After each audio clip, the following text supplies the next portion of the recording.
Manjeri general ആശുപത്രിയും സ്ത്രീകളുടെയും കുട്ടികളുടെയും ആശുപത്രിയും ചേർത്താണ് മഞ്ചേരി മെഡിക്കൽ കോളേജ് സ്ഥാപിച്ചത്.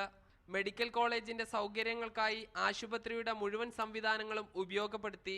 രോഗികൾ കിടന്നിരുന്ന പല മുറികളും ഇന്നിപ്പോൾ അത് അസോസിയേറ്റ് പ്രൊഫസർക്കും പ്രൊഫസർക്കും അല്ലെങ്കിൽ റെസിഡൻസിനുമൊക്കെ ഡ്യൂട്ടി റൂമുകളായി മാറി.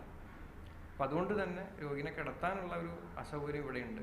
മെഡിക്കൽ കോളേജ് വന്നതോടെ രോഗികളെ കിടത്തി ചികിത്സിച്ചിരുന്ന മുറികൾ ക്ലാസ് മുറികളും ഹോസ്റ്റൽ മുറികളുമായി. സൗകര്യങ്ങൾ കുറഞ്ഞെങ്കിലും സൗജന്യമായി നൽകിയിരുന്ന പല സേവനങ്ങൾക്കും ഫീസ് ഈടാക്കി തുടങ്ങി. രോഗികളെ ചികിത്സിക്കാൻ ഡോക്ടർമാർ പോലും ഇല്ലാത്ത മെഡിക്കൽ കോളേജാണ് മഞ്ചേരിയിലേതെന്ന് ഡോക്ടർമാർ തന്നെ പറയുന്നു. ഒരു കുട്ടിയെ പട്ടി കടിച്ച് വന്നു, തുന്നണോ വേണ്ടയോ അല്ലെങ്കിൽ അത് കെട്ടണം, അതെങ്ങനെ ചെയ്യണം എന്നുള്ളത് ചെയ്യാൻ ഇവിടെ സർജൻ ഇല്ല, അതുകൊണ്ട് നിങ്ങൾ വേറെ ആശുപത്രി പോകണമെന്ന് പറഞ്ഞു. പുതിയ ജനറൽ ആശുപത്രി നിർമ്മിച്ചാൽ മാത്രമേ പ്രശ്നം പരിഹരിക്കാൻ കഴിയൂ.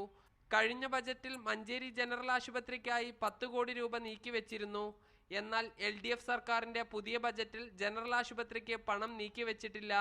മഞ്ചേരി ജനറൽ ആശുപത്രിയുടെ ബോർഡ് മാറ്റി മെഡിക്കൽ കോളേജിന്റെ പുതിയ ബോർഡ് സ്ഥാപിച്ചതോടെ ജനങ്ങൾ ഏറെ പ്രതീക്ഷയിലായിരുന്നു. എന്നാൽ മെഡിക്കൽ കോളേജ് വന്നത് മുതൽ നേരത്തെ ലഭിച്ചിരുന്ന സേവനങ്ങൾ പോലും ജനങ്ങൾക്ക് ലഭിക്കുന്നില്ല. ക്യാമറ പേഴ്സൺ ഡാറ്റിസ് വേലായുധനൊപ്പം സാജിദ് അജ്മൽ, മീഡിയ 1 മലപ്പുറം.